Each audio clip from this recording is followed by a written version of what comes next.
Igwe mụrụ nze m ọzọ ekenekwa m ọzọ. Asị m anyị abatago na agba nke abụọ n'ife gbasara Ayaya Nando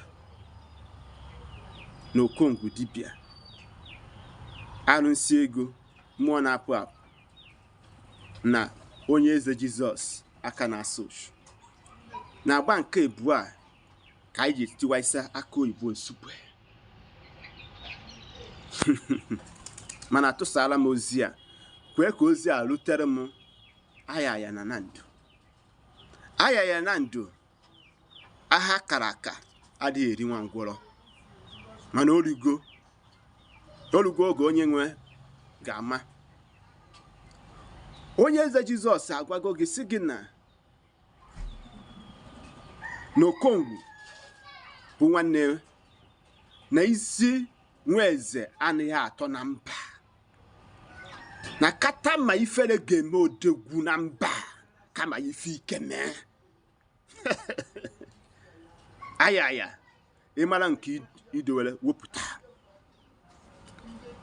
Onye eze Jizọs agwago gị na onweghị ife inwelu na ụdị isi wee chasịarụ Okongwu Dibia akwa n'iru mmadụ niile, n'iru efere mba ụwa, n'ụdịghị ka ịdị na mmụọ.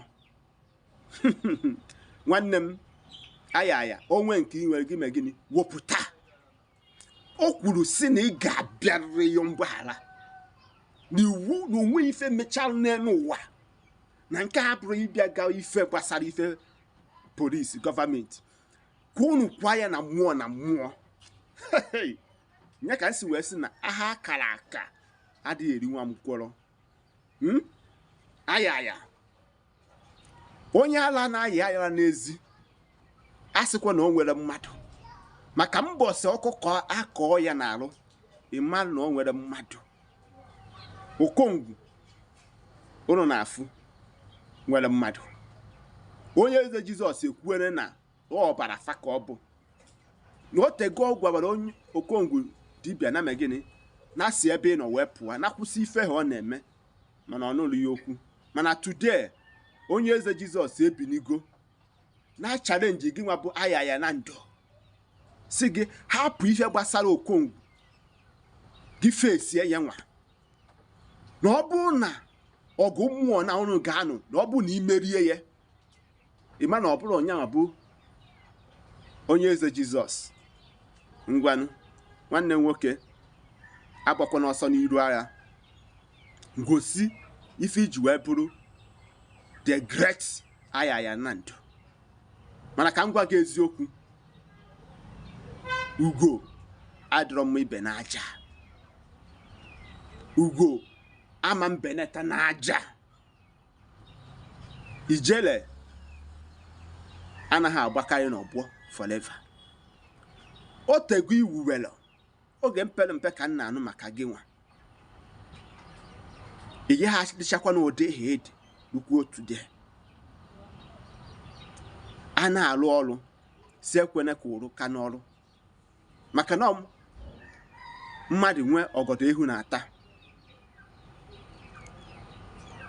Ịnụrụ ife Alusi ego gwara gị, mmụọ na-apụ apụ, mmụọ na-abata abata, na ị ga-abịa yọ mgbaghara, na imechuru ndị na-eme omenala ọdịnala iru, and eziokwu ka ọ bụ imechi ofe iru. Imechi ofe iru, ọ bụrụ na ị na-eme omenala, ị kwesịrị ịma na o nwere ka ife ji esi wee bịa eju ajụjụ. Amarọ na ndị okenye nọ na Nando a na-atụnyekwara gị ezigbo alụ ga-enyere ndụ gị aka. Nna agwa gị nke bụ eziokwu, ọ bụrụ Okongwu ka ị nechara anya na tụọ ya arụ nsị na asaa, a na-ekwu na ị na-ekwu ịkpọta ndị bloggers. Nwanne ka m gwa gị, wutachi ndị bloggers, ome onye ga-ama onye ibu si na ndị niile na-akọgheri n'iru akwụkwọ na ife mere ndị ige. Nwanne m asị ka ọ bụ asị. Ịma na ọ dị mmụọ ndị bloggers na-ekwu, ma nke ikwuru ma nke Okongwu kwuru, dị mmụọ ndị mmadụ na-amata onye egwu. Mana ka m gwa gị eziokwu, ọkwa ifuru ife imere nwanne m, ife imere ụnyaa o mevu onye chọrọ ịbịa na nke gị ọ gbara gị ọsọ. M na-agwa gị pump and pray. Abịara m ịbịa mebi nke mmadụ ka nke wee dị. Ọ kwesịkwa ka ọ ha n'onu. Ụmụnne m, unu maka nsi ekwu ezigo m ezi unu siri m maka asị na ozi ezi anwụrụ ọkụ ga-eru n'igwe. Ndị nke ntụsara m ozi a, ọ bụ na ị chọrọ ịmata maka ife ọfụma, banye na ife Okongwu Dibia, unu ya ama ife ọ na-ekwu. Ụmụnne, ọ kwesịkwa ka ọ ha n'onu. Ndị be anyị, ndewonu.